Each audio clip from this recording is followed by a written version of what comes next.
Welcome to the video where we start talking about sets inside of sets. We got setception going on here, featuring my cat Theodore, or at least his feet, because the rest of him is hiding.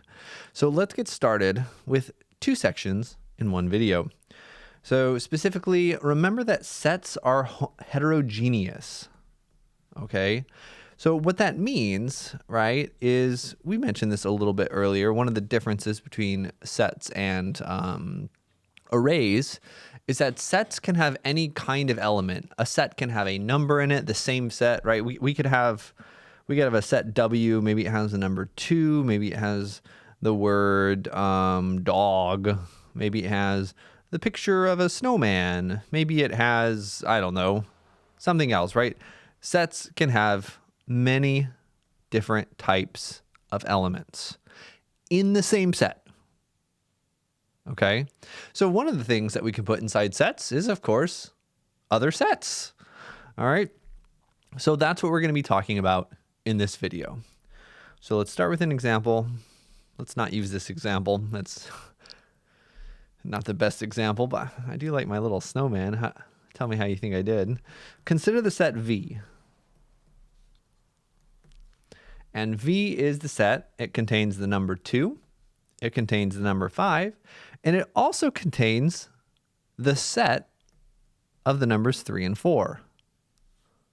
So again, sets can have multiple types of thing. This set has 2 integers and a set in it. That's going to come into play later. Okay, so question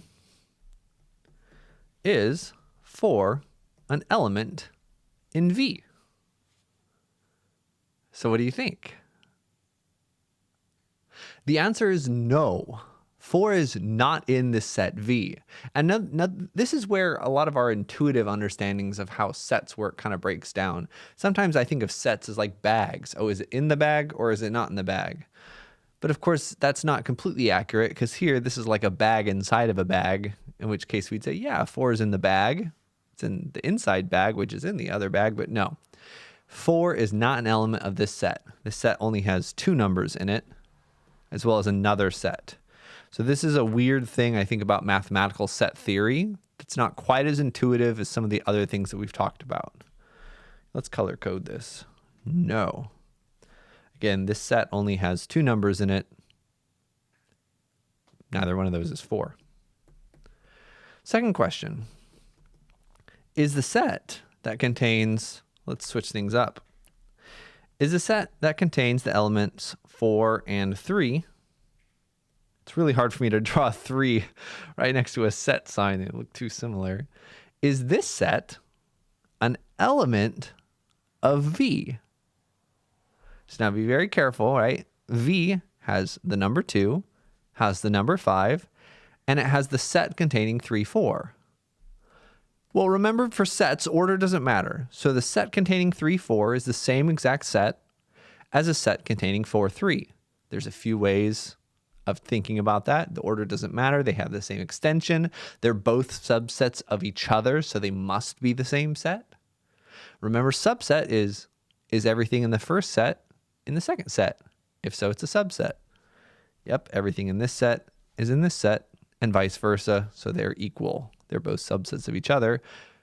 This is a very long-winded way of saying yes.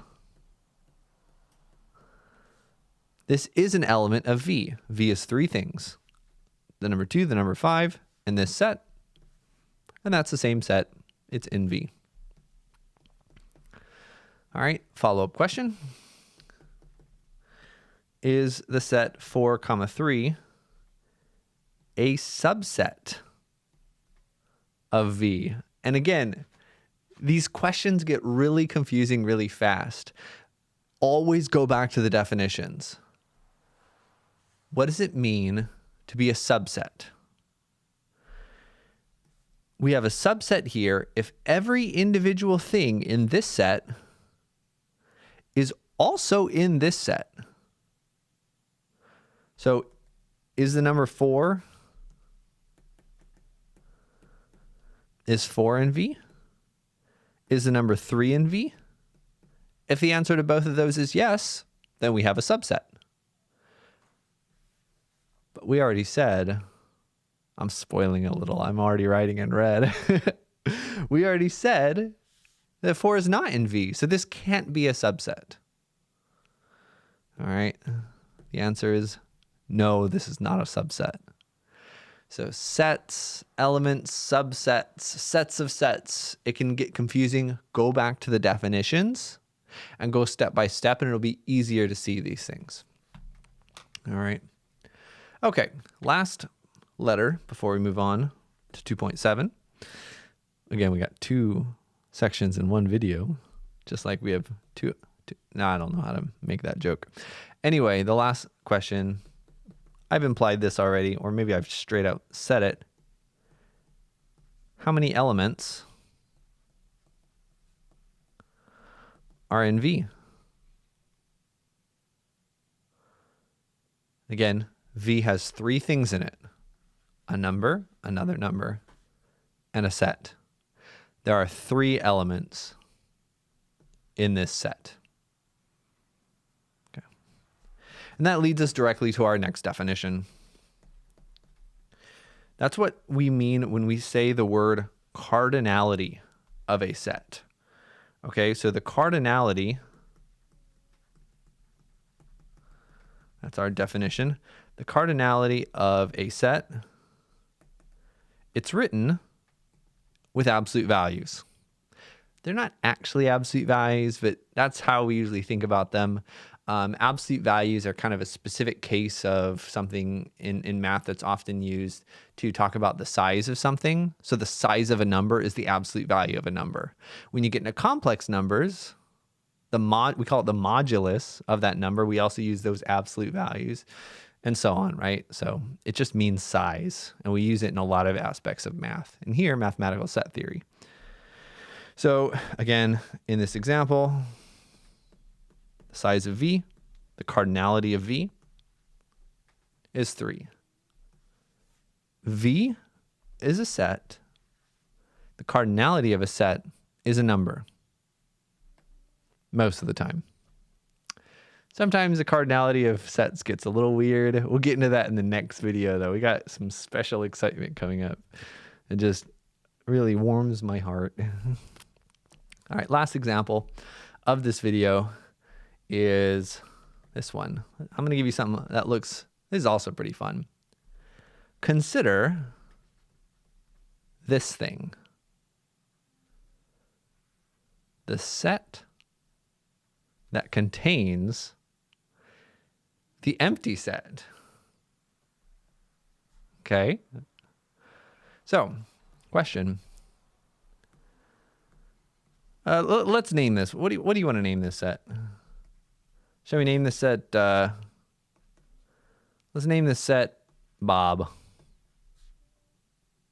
Okay. What is the size of Bob?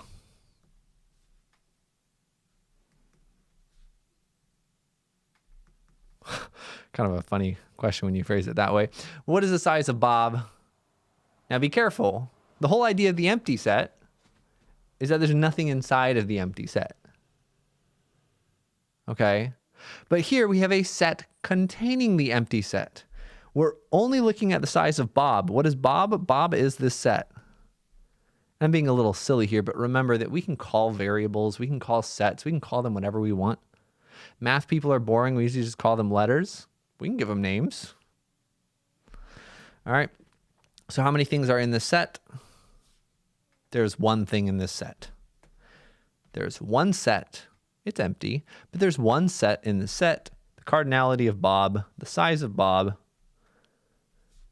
is just 1. So let's maybe phrase this a little bit. Find the cardinality of Bob. Find the size of Bob. All right. And again, let's take this up a notch. What is the cardinality of the empty set? Now notice these are very different things.